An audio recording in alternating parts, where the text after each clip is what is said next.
와, 정말 재밌게 봤습니다. 본문에서 언급하신 부작용들에 대한 대처법들은 알 수 있을까요? 뼈 이음새가 잘 붙지 않는다던가 2차각이라다 턱끝 전진 시 위쪽이 취약한 것 등등요. 특히나 턱뼈들이 서로 잘 붙지 않는다면 굉장히 불안할 것 같은데 저작하는 데 문제는 없나요? 딱히 문제는 없습니다. 영상에서 아래턱 양악 시 턱을 절개하고 절개선 사이 면을 뼈로 새로운 뼈로 채우던데 그 뼈는 이식을 하는 건가요?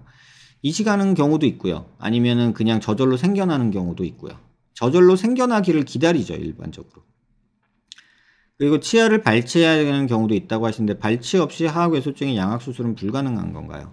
발치 없이 하악외소증을 양악수술을 하는 것도 가능하죠. 효과가 떨어지는 것 뿐이죠. 근데 영상을 재밌게 잘 보셨는데 발치 없이 하악외소증을 한다, 양악수술을 한다, 그러면 양악수술을 하면 하악외소증이 해결이 된다라고 생각하시는 건데 영상 다시 보셔야 될 것 같습니다. 양악수술은 하악외소증의 해결이 될 수 없다고 저는 생각을 합니다. 교정을 먼저 하고 양악을 하게 되면 교합이 어긋날 수밖에 없으니 재교정을 해야 하잖아요. 그쵸? 그렇다고 양악을 먼저 하면 치아 배열의 양악에 부정적인 영향을 있잖아요. 그럼 교정과 양악을 동시에 하는 게 좋은 게 아니고요. 수술을 계획을 해서 선교정을 할지 후교정을 할지를 정하고 수술 플랜을 짜야 돼요. 지금처럼 이렇게 조합을 하니까 한 선생님과 한 선생님이 파트너가 돼서 환자분을 치료해야 돼요. 양악수술 하시는 선생님과 교정해 주시는 선생님이 작전회의를 해서 환자분을 치료하셔야 돼요. 환자분이 교정은 네가 잘하지 너한테 갈게, 양악은 네가 잘하지 너한테 갈게, 이렇게 하면 망해요. 양악은. 근데 그렇게 하려고 하시는 것 같아요. 이거는 환자분 하나를 놓고 교정과랑 양악 선생님이랑 상의를 해서 만들어야 베스트 최고의 결과가 나오는 거지, 환자분이 이렇게 따로 계획하시는 거 아닙니다. 의사가 계획을 해야 돼요. 선교정을 할지, 그러니까 수술을 먼저 할지 아니면 교정 먼저 하고 수술을 할지 그걸 정해야 돼요. 그래서 요거는 참고하시고요. 하악외소증 기도가 좁은 사람은 양악으로 턱뼈를 앞으로 연장시켜주면 혀가 놓일 공간이 늘어남에 따라 기도도 넓어져요. 네, 요거는 도움이 돼요. 양악 수술로 하악외소증을 수술한 경우에는요, 그 무호흡증이 호전되는 거는 이게 가장 효과적이라고 저는 생각해요. 혀가 앞으로 움직일 수 있는 공간이 늘어나니 발음도 개선이 될까요? 발음은 메카니컬하게 습관이 뇌에 메모리가 되는 것 같아요. 그래서 이제 저희들이 입천장이 열린 아이들이 있어요. 뚫려서 나오는 구순구 계열이라고 하는데 그 애들이 발음을 잘 못해요. 아기 때. 그래서 항상 그 아이들이 오면은 저희 선생님이 이제 은사님께서 시켜보던 게 있었어요.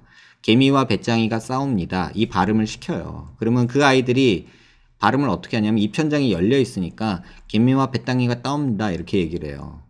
근데 문제는 그러면 수술을 해줬어요. 그럼 구조적으로 다 막혔어. 그럼 다시 시켜봐요. 그런데도 똑같이 발음해요. 개미와 배짱이가 싸웁니다 이렇게 얘기를 해요. 그건 왜냐? 뇌가 발음하는 거를 그렇게 기억을 해서. 그래서 성인이 된 다음에 수술하면 안 된다. 아이들이 말하기 전에 수술을 해줘야 된다. 그래서 한 최소 3세 이전에는 수술을 해줘야 발음의 문제를 안 일으킨다 해요. 근데 하악외소증으로 보통 오는 사람이 있다면 그 사람은 성인이 돼서 온 거잖아요.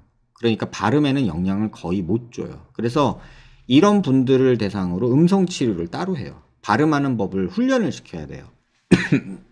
그래서 마치 왼손잡이가 왼손잡이로 생활을 했는데 나중에 학교를 가려니까 오른손잡이로 훈련을 하잖아요. 그래서 양손잡이가 되잖아요. 왼손잡이들이 보통. 그런 거나 비슷해요. 그래서 발음 그걸 훈련을 해야 돼요. 하악외소증에 대한 양악이 대수술이라고 하셨는데 신경손상 부작용 등은 얼마나 걱정해야 하나요? 심각한 양악 부작용을 많이 봐서 좀 무서운.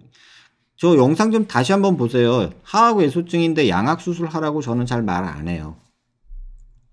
근데 제가 양악수술을 하라고 말한 것처럼 지금 오해하신 것 같아요. 이거 좀 잘 고민하셨으면 좋겠습니다. 양악수술은 장점이 있는 거는 무호흡에는 도움이 돼요. 하지만 양악수술은 하악외소증에 솔루션이 될 수가 없어요. 왜 그러냐? 턱이 앞으로 나가는 건 턱이 작은 친구들이 턱이 앞으로 나갈 수는 있어요. 하지만 옆에가 최부 볼륨이 없어진다고 얘기했잖아요. 영상을 한번 다시 보시면 조금은 이해가 되실 듯해요.